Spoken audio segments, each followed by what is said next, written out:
What is up today, Dallas Mavericks fans and MFFLs all over? The Dallas Mavericks take down the New Orleans Pelicans last night. Final score, Mavericks 136, New Orleans Pelicans 124. And honestly, the score was not even that close. It was some of those late runs, of course, backups, guys getting off the bench, getting some playing time that may not always get that opportunity. So it was a game that was a little bit closer by the final score, but not in the game if you actually watched. We're going to call it a masterclass. Luka Doncic and Kyrie Irving took over and handled business early.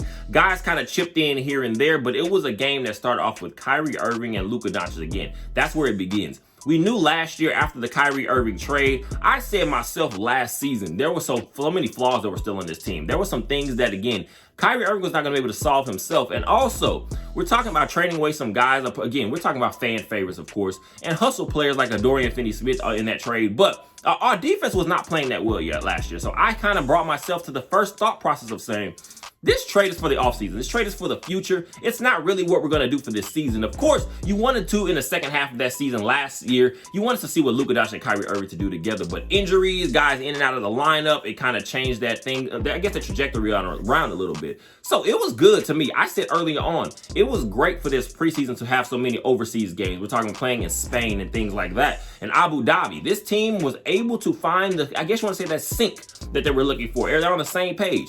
We're talking about guys that have just thrown their names in the mix. And it's not even about the stat sheet. It's what they bring to the team, just itself overall and success. We're talking about a guy like Grant Williams. Yesterday did not have the greatest game scoring, but it was a game where you saw him make these small plays that kind of add up over, I guess you want to say, the totality of a game. Also, Derrick Jones Jr., a guy that I'm sure nobody had penciled in to be one of our starters. Again, a late addition to this team. This is one of those guys that you're seeing to maybe come in there, help out on fast breaks. Again, he is a long, lengthy type guy, so he could be a nice, solid defender for us. But you're kind of seeing maybe he'll get some run here and there spacing.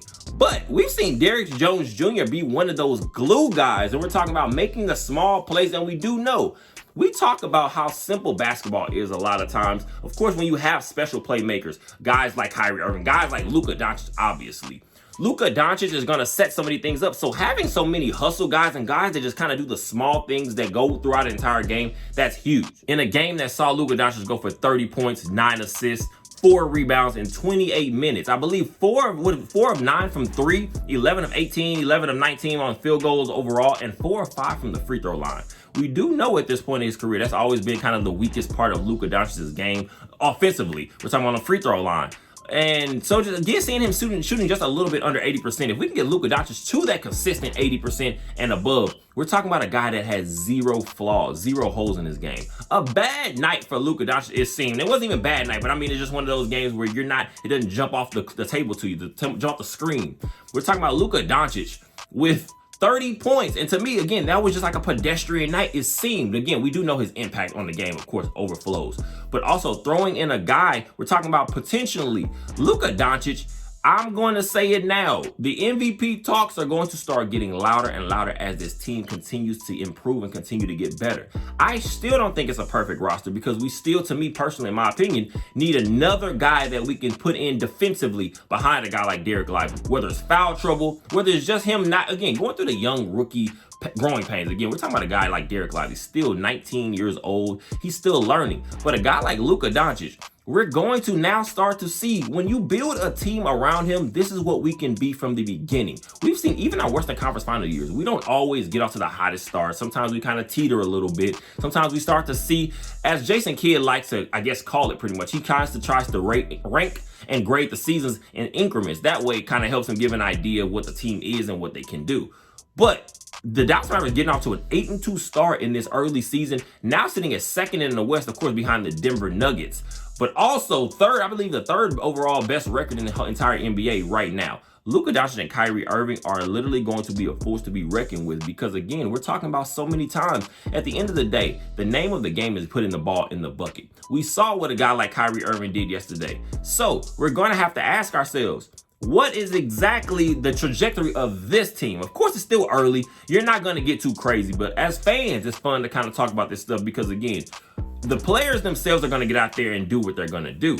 But as fans, it's just good. I guess you want to say it's finally a good thing that we're going to start to see that we can actually build a team, because I'm going to only speak for myself. Over the last couple off seasons, it has started to worry me a little bit because, again, Luka Doncic is getting deeper into his career, still early on. Let's be clear. I believe, year 5, year 6 for Luka Doncic.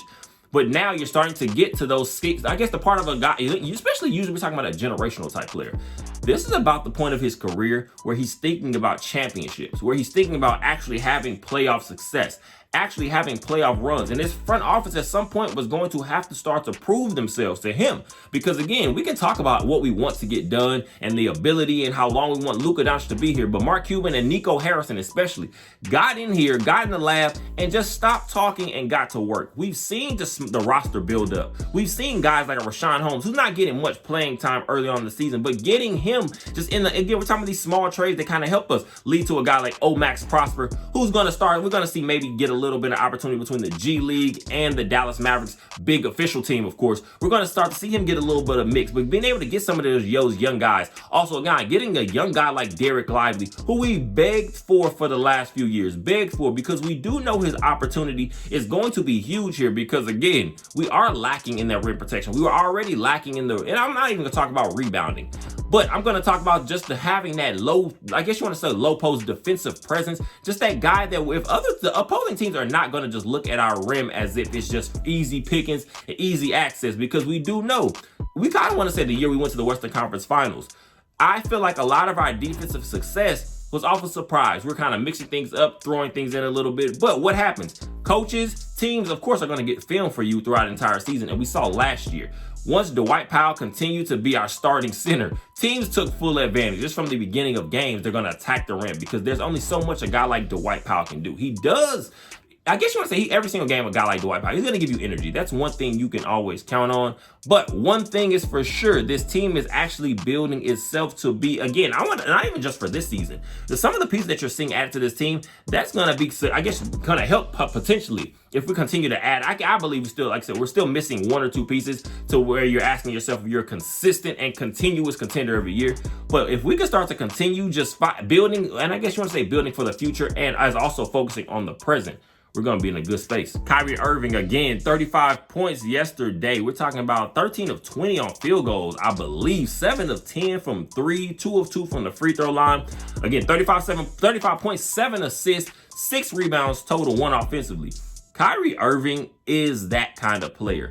I've seen so far early on in the season, of course, there are some questions. What exactly is Kyrie Irving? Is he healthy? Is he not healthy? Because we're not seeing the typical, we're talking about the, of course, 40-point games or consistent 30 or just getting you 27, 28. It was kind of teetering a little bit. But my thing, I wasn't worried, because if you're watching Kyrie Irving play, he's well involved in the offense. The shots just weren't always falling. And he said himself a couple games ago, I believe, he said he talks to his dad. A guy like Kobe Bryant used to tell him all the time, you have to keep that elbow, the right elbow bent when he's letting off these jumpers. And now he said he's made these adjustments, and you're seeing these shots start to fall more consistently. We know what Kyrie Irving is as an overall rim attacker. We're talking about a guy with some of the best handles we've ever seen in this entire league history. So a guy like Kyrie Irving, I wasn't worried about him, but it's just good to see him actually now start to see the shots fall, because what that does, it opens up so many other things for the rest of the team. We're talking about a guy like Tim Hardaway Jr., I believe had 13 points off the bench yesterday.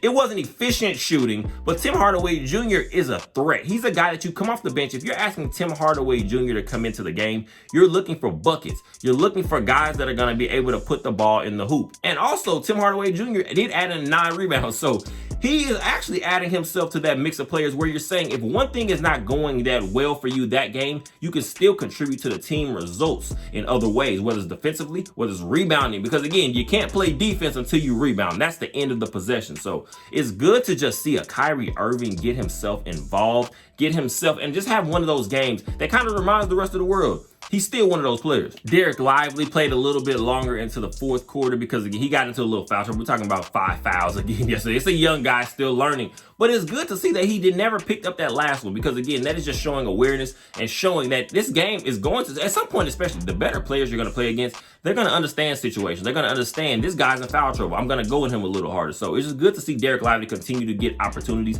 even later on in the game when the game seemed to be under control. Derek Lively ends up with his 10 points. I believe only 2 rebounds. But again, what I will say all the time, these players, there are certain players that are going to be on your team that are going to bring things that don't always show up on the stat sheet. If you watch Derek Lively's impact on these games, it's incredible because, again, I just really want to say the complete turnaround of the way that offenses play against us. You're not, this is not just an easy bucket attempt anymore. You're not going to have to just come in here, flick up an easy layup, and it's going down. You're going to have some contested, and a guy that's down there showing some contention for you. So Derek Lively, again, it doesn't always show up on the stat sheet, but just seeing a young guy like that, again, getting 10 points in 26 minutes, you can't ask for much more than that. And also, throwing in a guy like Josh Green off the bench has been a mixed bag of results so far in this season. It seems sometimes Josh Green can get in his own head because, again, it's like he kind of doesn't understand when to speed up, when to slow it down, when to just kind of find yourself back in the mix of the regular offense or what the team is doing itself.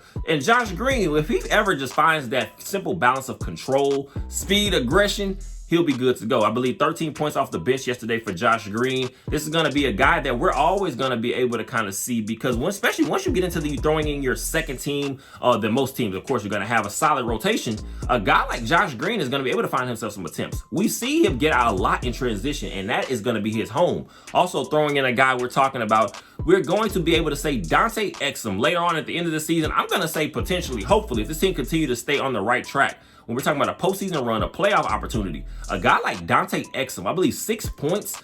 But one thing, if you're watching him, his impact on the game, and it's in small increments, it kind of gives me like that vibe. And we're not, of course, different positions, but I'm talking about just coming in for a few minutes and you see an impact. And remember a guy like Brandon Wright back in the day. We're talking about just kind of having a guy that comes in, and it seems like if they're on the court for 5 to 6 minutes, it boosts the team. It helps different aspects. It opens up some other things for other guys. So Dante Exum is going to be one of those sneaky good pickups you're going to find and be able to say he's going to help us in different opportunities. My thing is, when I'm looking at a guy like Dante Exum, that first signing, and my first thought process is just be better than a guy like Frank Ntilikina. He's already surpassed that, so you can't ask for much more than that. Also showing Dwight Powell a little love, 7 points, 10 rebounds in 18 minutes. Again, just helping out where he can and finding his nice space. One thing I will give Dwight Powell, of course, he understands position. He understands where to be. So he's always going to be able to help and contribute to this team. And more so is better, I'm going to say the better opportunity for him now, where he should have always been one of those reserve bigs, a guy to come in there and just give a different look. And he's shown himself to be able to make plays in these opportunities. And also Jaden Hardy continue on 7 points in 7 minutes. His points per minute thing that he does, we see Jaden Hardy, he's a bucket getter. So that's a guy you could look potentially to fill in for a guy like Tim Hardaway Jr. in the future if that's the route we choose to take. So the Dallas Mavericks will be facing off against the same New Orleans Pelicans team, on Tuesday, this game will be an in-season tournament game. For the Dallas Mavericks were not, this was not an opportunity for the in-season tournament game against the Pelicans last night. So they're going to have to continue to bring out that same intensity, bring out that same control. And if you can get on the Pelicans early, I feel like they're kind of teetering right now to the point where they're not sure if they're going to be a good team, be a bad team. So you're going to have to be able to take advantage of some of these earlier games, especially if you want to see yourself as the Dallas Mavericks being one of those higher end seeds by season's end. The Dallas Mavericks, again, will be playing the Pelicans on Tuesday. We are now sitting at 8-2. Hopefully we take control because I want to see this team continue to win. I have not had any opportunity to give Jason Kidd too much flack early on in this season, and that was not the case last year. And I want to say for a little bit of his tenure with the Dallas Mavericks, of course, in his 3 seasons.